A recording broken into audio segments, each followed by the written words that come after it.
এই মুহূর্তে আমরা হোয়াইকং সীমান্ত এলাকার খবর জানবো। আমাদের সহকর্মী এহসান আল কুতুবি অপেক্ষা করছেন তার কাছ থেকে। এহসান, এখনকার পরিস্থিতি সম্পর্কে জানাবেন, বিশেষ করে স্থানীয় যারা ছিলেন তারা তো আসলে আতঙ্কের মধ্যেই আছেন, সেখানে কি বলছেন তারা?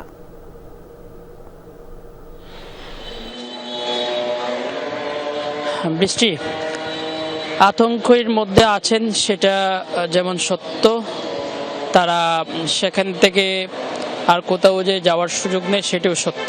তবে এখনো পর্যন্ত প্রতি রাতে এবং দিনে, অর্থাৎ গতকাল রাতেও পরশুদিন রাতেও কিন্তু গোলাগুলির যে শব্দ মিয়ানমার থেকে সেটি ভেসে এসেছে এবং এটির কারণে তাদের মধ্যে যে আতঙ্ক সেটি নতুন করে সৃষ্টি হয়েছে তা নয়, সেটি কিন্তু স্বাভাবিকভাবেই তারা যে গোলাগুলির আওয়াজ সেটি শুনতে পায় সবসময়, সেটি মূলত। আর নতুন করে যে আতঙ্ক সেটি হচ্ছে মিয়ানমারের এবং বাংলাদেশের মধ্যবর্তী যে নাফ নদী রয়েছে, বাংলাদেশের সীমানার ভেতরে যে মাছের বেশ কিছু চিংড়ি ঘের রয়েছে এবং কাঁকড়ার চাষ করে অনেকেই, এই এলাকাগুলোতে কিন্তু এখন নতুন করে যারা এই চাষের সাথে সম্পৃক্ত তারা যেতে পারছে না।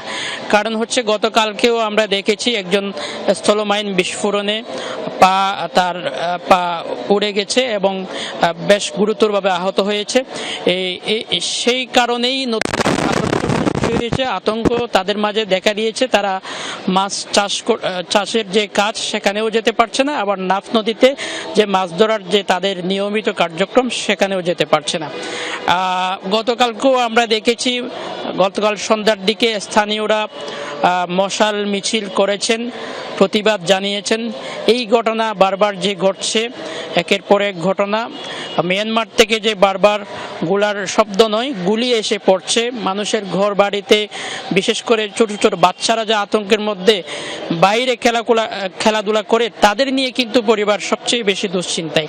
কারণ অবুঝ শিশুরা কখন কোন মুহূর্তে কোথায় যায়। বাইরে খেলতে গিয়ে যে ওই দিন দোকান থেকে আসার পথে যে শিশু হুজাইফার গুলিবিদ্ধ হয়েছে, এরপর থেকে কিন্তু আতঙ্কটা নতুন করে আবার শুরু হয়েছে তাদের মাঝে।